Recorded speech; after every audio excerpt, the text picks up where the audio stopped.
देवी भागवत स्पष्ट कर रही है कि तुमको जीना कैसे, रहना कैसे, होना कैसे, तुम्हें चढ़ाना क्या है मां के, अर्पण क्या करना है मां को। देवदत्त नाम के ब्राह्मण ने बड़े ऋषियों को बुला करके यज्ञ कराया और माताओं यज्ञ में इच्छा ये थी कि पुत्र प्राप्ति हो। यज्ञ इसीलिए कराया था कि पुत्र की प्राप्ति हो सके।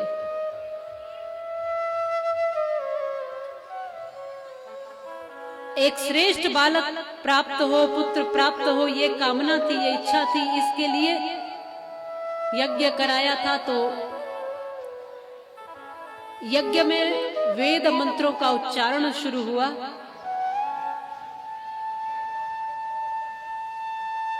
जब उच्चारण हो रहा था तो उसमें से एक ऋषि थे, गोमिल ऋषि, उनका स्वर थोड़ा इधर उधर हो रहा था बोलते समय।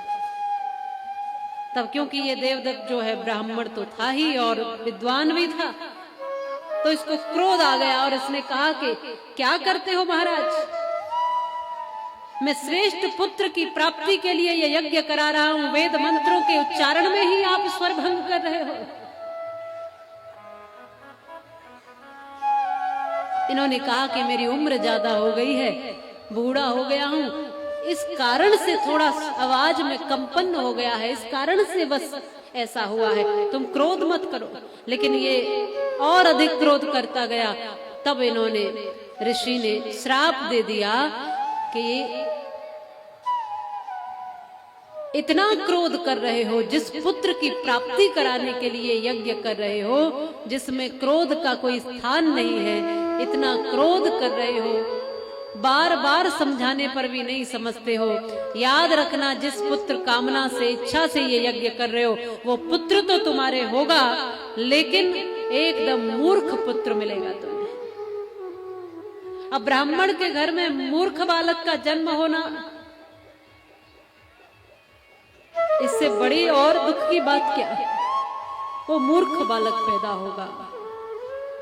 बालक कैसा चाहता था, ऐसा यशस्वी, ओजस्वी, तेजस्वी, जिसका नाम, यश, कीर्ति पूरे विश्व में फैले। लेकिन ऋषि ने श्राप क्या दे दिया कि ऐसा बालक होगा जो मूर्ख होगा, नादान होगा, तुम भी उसके कारण दुखी रहोगे।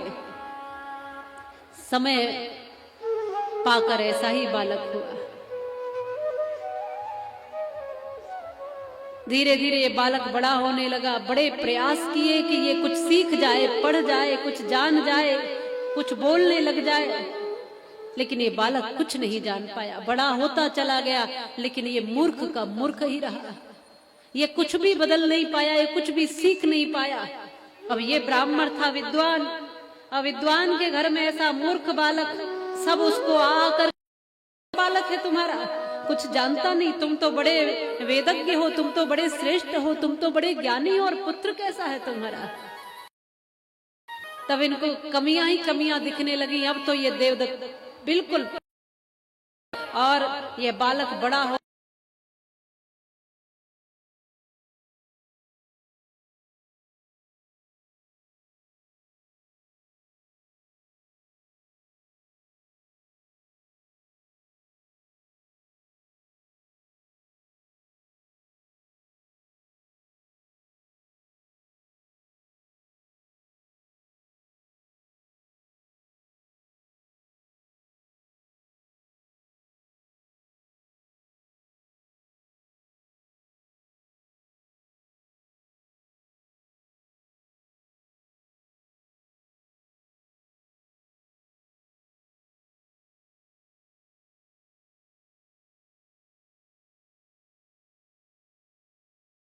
व्रत ले लिया माताओं।